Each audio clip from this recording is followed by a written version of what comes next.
new year is officially upon us. 2024 is officially here. Whether you guys celebrated last night or not, I hope you had a good time, whether you were relaxing or working or whatever it might be. Let's hope that your 2024 will be a successful and good year. But anyway, a question that I get asked a lot is, all right, you always talk about why it's important to have a second passport. Now, I hypothetically only have one passport. Is that enough? And although, in my opinion, personally, I would always say no, I think having a second passport will always be beneficial, because a second passport is one of those things where you don't need it until you do. But when you do need it, you need it quickly. So it's one of those things, absolutely. But, I mean, it really does depend upon your own personal goals as well, because although I think it's absolutely monumental to have a second passport and be able to speak a second language or a third language or whatever it might be a polyglot and have multiple passports around the world. You know, let's say, for example, that you are a British citizen and you only speak English and your entire future goal is just to live in the UK. You want to be successful in the UK and you don't really care about relocating to another country and living an expat lifestyle. You want to go on holiday every now and then, but other than that, you just want to stay in your own country. Then what is having a second passport going to be beneficial for if you know that that is exactly what you want to do?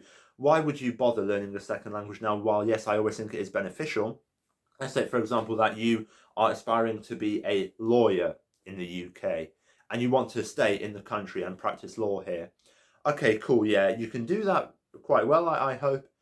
So what purpose would you have relocating to a European Union country unless you get sponsored there? Maybe you take that opportunity with you. But, you know, if you just want to, okay, maximum relocate to Scotland and live an expat lifestyle somewhat there if you're from England, and be a successful lawyer there, and you're not really interested about learning another language or getting another passport, and you have a very strong feeling that you're going to stay in that country for the rest of your life, then although travelling, it might help you in some cases. You know, if you are from a Western country that has a strong British passport, you know, if you're not that interested in it, why should anyone have the right to stop you? Although personally, I think it's absolutely essential, and I couldn't imagine my life living in one country, only speaking one language and only having one passport. If you're content with that, then there is absolutely nothing that anyone should ever say. Because look, you not wanting another passport doesn't mean that I won't want another passport, right? So it's one of those things where it doesn't impact the people around you. It might impact your personal family, but the people who have no relation to you, it's not going to impact. So let's say this, for example. Let's say that I start learning Tibetan, okay? Just because I learn Tibetan doesn't mean that everyone else should learn Tibetan. Just because I am looking at relocating to this country doesn't mean everyone should look at relocating to that country. Because I don't like doing what everyone likes to do.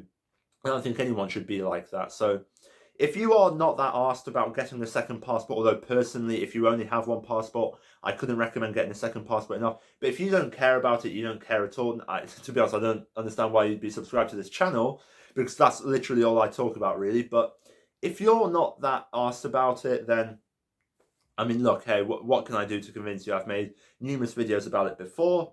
And if you still think, yeah, okay, I get your point, but it's not really my thing, getting a second passport, then look, that's fine. I'm still going to do it. Many people are still going to do it. I'm still going to have them on the podcast and that. But if you don't care about it, just achieve your own personal goals and let's all live happily. However, if you are someone who wants to get a second passport, maybe relocate to a European country, and you want to find out what some of the best European Union passports are, then click the top video link in the description.